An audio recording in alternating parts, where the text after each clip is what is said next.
गए तो बिल्कुल शांत बैठे हैं, बोल नहीं रहे हैं। थोड़ी देर तो रुक्मिणी इंतजार करती रही कि बोले प्रभु। जब नहीं बोले रुक्मिणी को थोड़ा सा खला। उन्होंने कहा कि प्रभु क्या बात है, आज आप बहुत चुपचाप बैठे हैं, बोल नहीं रहे हैं। भगवान ने कोई बात नहीं देवी, बस ऐसे नहीं है। ये स्वभाव आपका तो नहीं है ना, हमेशा हंसते रहने वाले, हमेशा कुछ न कुछ बोलते रहने वाले, हंसाते रहने वाले। अगर चुप होकर बैठ जाएं तो तकलीफ होती है ना। कोई न कोई कारण तो जरूर है प्रभु, आप हमसे बताना नहीं चाहते। भगवान ने कहा जिद मत करो, कोई कारण नहीं है। कहा नहीं, कुछ न कारण तो है प्रभु, अब कारण आपको बताना पड़ेगा, आखिर आप क्यों नहीं बोल रहे हैं। भगवान ने कहा कि अब कोई गलती हो, रुक्मिणी ने कहा हमसे कोई गलती हो गई है क्या। भगवान ने कहा एक आध गलती होती तो गिनवो वो करते, इतनी गलतियां तुमने किया है कि छोड़ो, जाने दो, चर्चे नहीं करना है। रुक्मिणी ने कहा कि प्रभु हो सकता है कि मैं गलती कर रही हूँ, मुझे जानकारी ना हो रही हो। कभी कभी ऐसा होता है ना, गलती हो जाती है, जानकारी नहीं रहती, गलती हो गई सही हो गया। तो हो सकता है कि गलती हो रही हो, हम समझ ना पा रहे हो। तो आप अगर बताओगे नहीं तो गलती ठीक कैसे करेंगे, इसलिए आपको बताना पड़ेगा। भगवान ने कहा चलो नहीं मानती हो तो सुनो। देखे बंधु, भगवान जब गलती बताएंगे रुक्मिणी महारानी की, तो नमक तेज हो गया, मरचा तेज हो गया, ये सब गलती नहीं बताएंगे। झाड़ू नहीं लगाया, पोछा नहीं लगाया, भगवान तो भगवान जैसी गलती बताएंगे ना। भगवान ने कहा पहली गलती तुम्हारी कि राजपुत्र सीता भूपैर लोकपाल विभूति भी महानुभावे श्रीमद भी रूपोदार्य बलोर्जित। पहली गलती तुमने यह किया कि स्वयंवर में तुमको प्राप्त करने के लिए बड़े सुंदर सुंदर राजा महाराजा गए थे,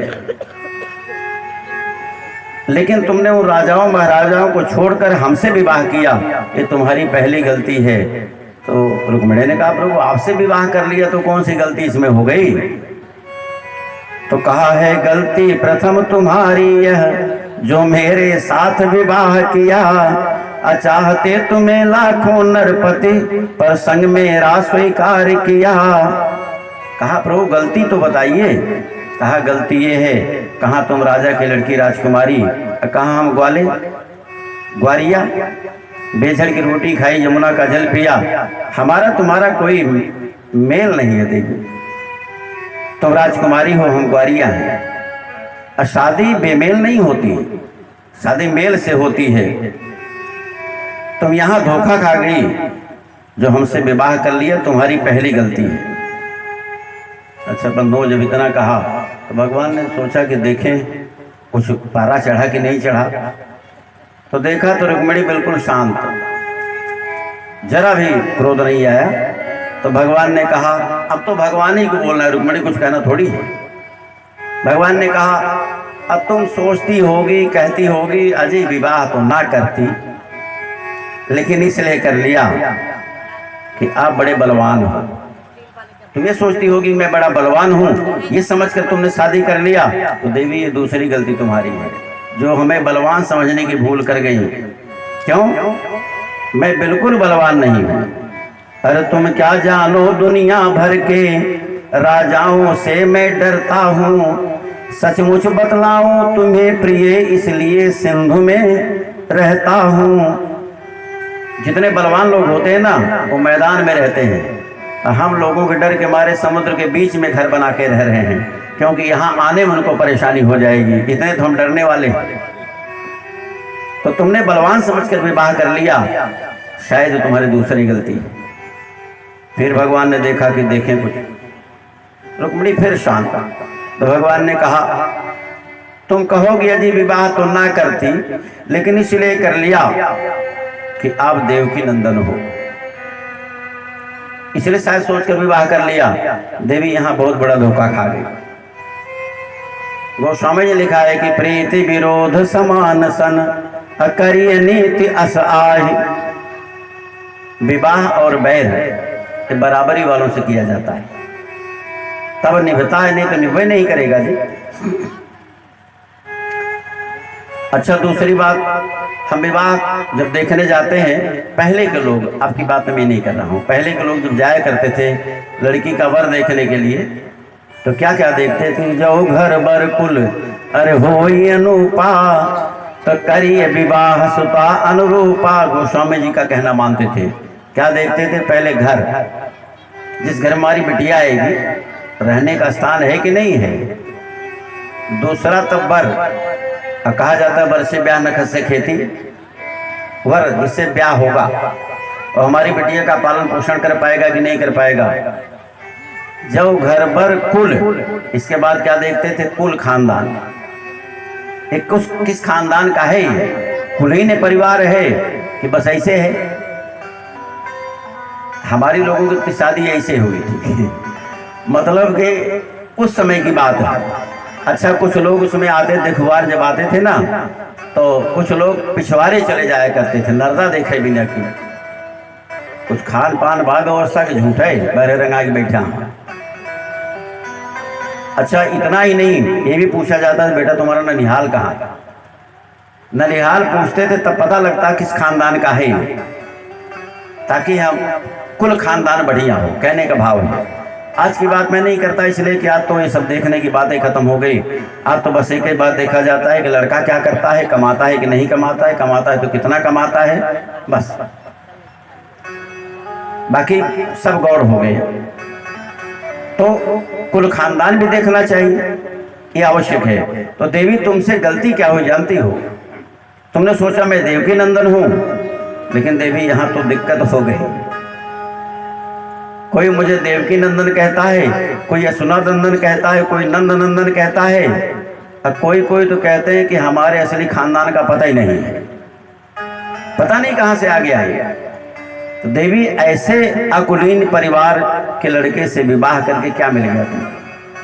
ये तुम्हारी तीसरी गलती है कि है रीति नीतिगत ब्याह करो, परिवार हो सभ्य कुलीन सही, पर तूने मेरा वर्ण किया जिसके निज कुल का पता नहीं। कोई कहता देवकी पुत्र, कोई कहता यशोदानंदन, कुछ कहते कुल का पता नहीं, पागल बन फिरता है बन बन। जंगल जंगल ढूंढता है पागलों की तरह, इसके खानदान का पता नहीं है। तो देवी बहुत बड़ी गलती तीसरी तुमसे हुई। भगवान ने फिर देखा कि देखें क्रोध आया कि नहीं, लेकिन फिर भी शांत। तो भगवान ने कहा कि अब तुम कहोगे अजी विवाह तो ना करती, इसलिए कर लिया कि सोचा होगा कि हम बड़े सुंदर हैं, सुंदरता देखकर शायद विवाह किया। तो देवी यहां भी धोखा खा गई। एक तो काला में पैदा हुआ इसीलिए हमारा नाम कृष्ण रखा गया, और जब हम काली नाग को नाथने गए उसे विष मार मार के और काला कर दिया। अब काले कलोटे में कहाँ सुंदरता होती है? वहां गोकुल में हमको सब कनुआ कनुआ कहते थे, कलुआ कलुआ। अब ऐसे काले कलूटे से विवाह कर लिया तुमने, शायद ये समझ के मैं बड़ा सुंदर हूं। देवी बिल्कुल सुंदर नहीं हूं, कलुआ हूं मैं। तो आपकी चौथी गलती है देवी, जो आपने मुझसे विवाह किया। देखा रुक्मिणी की तरफ कि अब क्रोध आया कि नहीं, रुक्मिणी अब भी शांत। तो भगवान ने कहा अब तुम कहोगे जी विवाह तो ना करती, लेकिन इसलिए कर लिया कि आपकी बड़ी बड़ाई हमने सुना है, लोग हमारा कीर्तन करते हैं, गुणगान करते हैं। चलो आपकी बात मान लेता हूँ, लेकिन देवी एक बात बताना, हमारा गुणगान कौन करता है, हमारा कीर्तन कौन गाता है? जिसके पास रहने का मकान नहीं होता, खाने के लिए भोजन नहीं होता, पहनने के लिए कपड़ों की व्यवस्था नहीं होती, न तो खेती बाड़ी है, न नौकरी है, न धंधा है, हर तरह से लाचार हो गया, परेशान हो गया, तब कहीं संत के पास चला जाता है। संत लोग एक चिमटा पकड़ा देते हैं, कहते हैं बस एक रघुपति राघव राजा राम। भाई यही तो करते हैं ना। और जिसके पास संपदा है, जिसके पास धन दौलत है, जिसके पास लक्ष्मी है, घर परिवार है, वो कीर्तन करता है क्या देगा? हमारा कीर्तन तो सिर्फ भिखमंगे लोग करते हैं जिनके पास कुछ होता नहीं। इन भिखमंगों के चक्कर में पड़कर तो आपने मुझसे विवाह कर लिया, ये तुम्हारी पांचवी गलती है। भगवान ने देखा कि देखें, अब अंदर अंदर देख लेते थे कि क्रोध आया कि नहीं, देखा तो रुक्मिणी अब भी शांत हैं। भगवान ने कहा वैसी बात कह दूंगा कि क्रोध आना ही आना है। भगवान ने कहा देवी एक बात और बताएं, अब भी कुछ नहीं बिगड़ा है। तुम्हारे भैया रुक्मिणी ने तुम्हारा विवाह शिशुपाल के साथ तय किया था, बेचारा दूल्हा बनकर भी आया हुआ था, तो अब भी कुछ थोड़ी बिगड़ा है। अब भी मैं तुम्हारा विवाह शिशुपाल के साथ करवा सकता हूं। जब इतनी कठोर बात भगवान ने कह दिया, अब तो क्रोध आना ही आना है ना। आज पाल के अपनी मेहरारू से कह के देख ले बेलना दे बेलना जौन हाथे आए, चिमटा से लई के सब।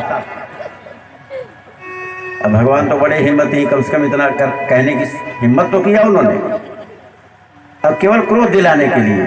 लेकिन मनो जब इतनी सारी बात रुक्मिणी ने सुनती गई, रुक्मिणी की दशा क्या हुई।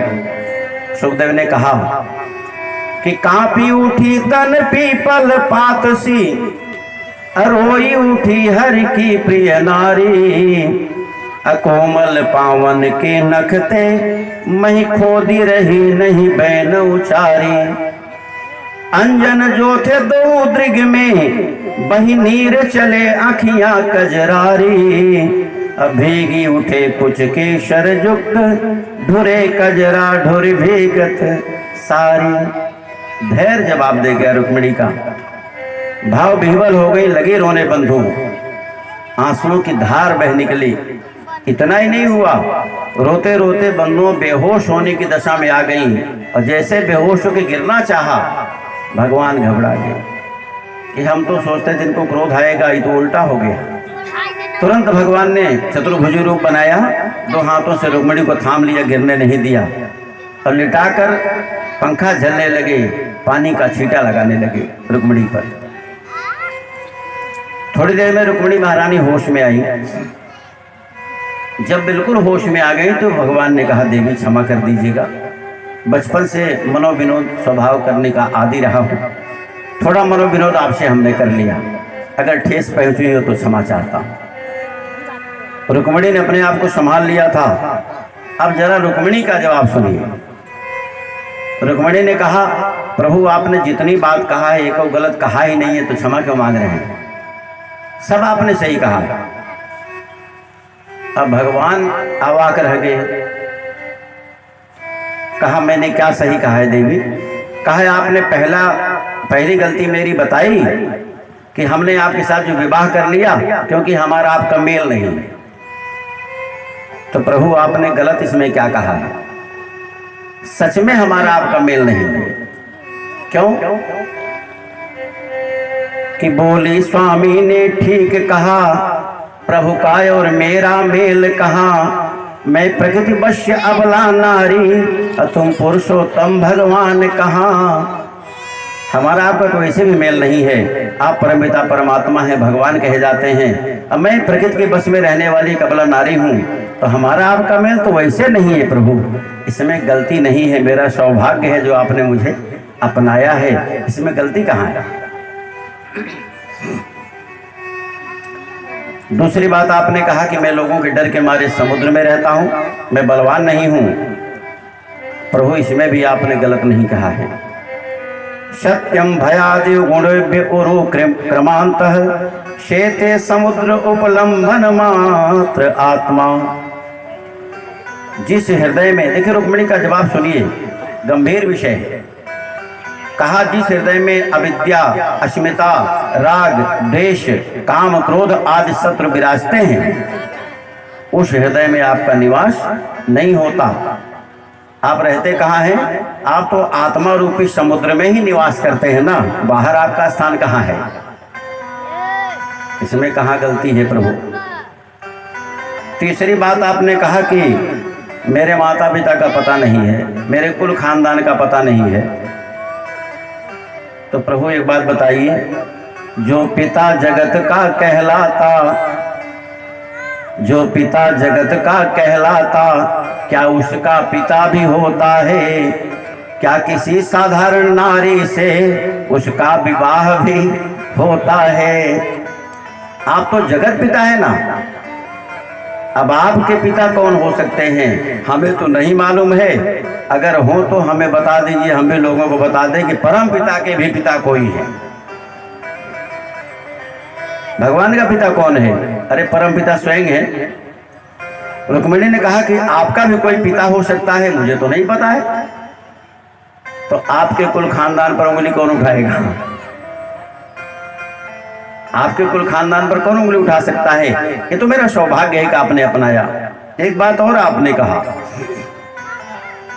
कि मैं सुंदर नहीं हूं। आपने यही कहा ना कि मैं सुंदर नहीं हूं। तो प्रभु एक बात बताएं, सब भक्तों के दिल में रहते काले पे कमाल तुम्हारा है। इतने सुंदर तुम हो प्रभु जी, एक काला रंग जग उजियारा है। आपका एक काला रंग संसार में उजाला प्रदान करता है। और भक्त लोग गाते हैं कि ये श्याम तेरी बंसी पागल कर जाती है, मुस्कान तेरी मीठी घायल कर जाती है। और आप कहते हैं आप सुंदर नहीं हैं। अच्छा एक बात बताएं, वृंदावन के एक बहुत बड़े संत हुए थे, नाम आपने सुना होगा संत हरिदास का। हरिदास जो तानसेन के गुरु थे, संगीत बहुत बड़े संगीतज्ञ थे, बहुत बड़े भगवान के भक्त थे, वृंदावन में आकर बस गए थे। बोले आनंद कंद भगवान की।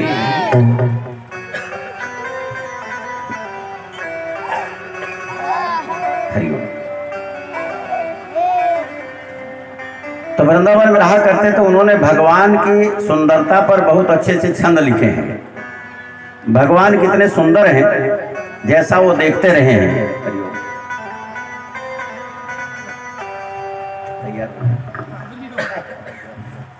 खींच ले भैया, खींच ले। ओम भद्रं कर्णेभिः शृणुयाम देवा भद्रं पश्येमाक्षभिर्त्राः स्थिरैरङ्गैस्तुष्टवागुंसस्तनोभिर्वसेमहि देवहितं यदायुः। ले भागवत भगवान की जय हो, व्यासी महाराज की जय हो। चले आसन ग्रहण करें, बैठे।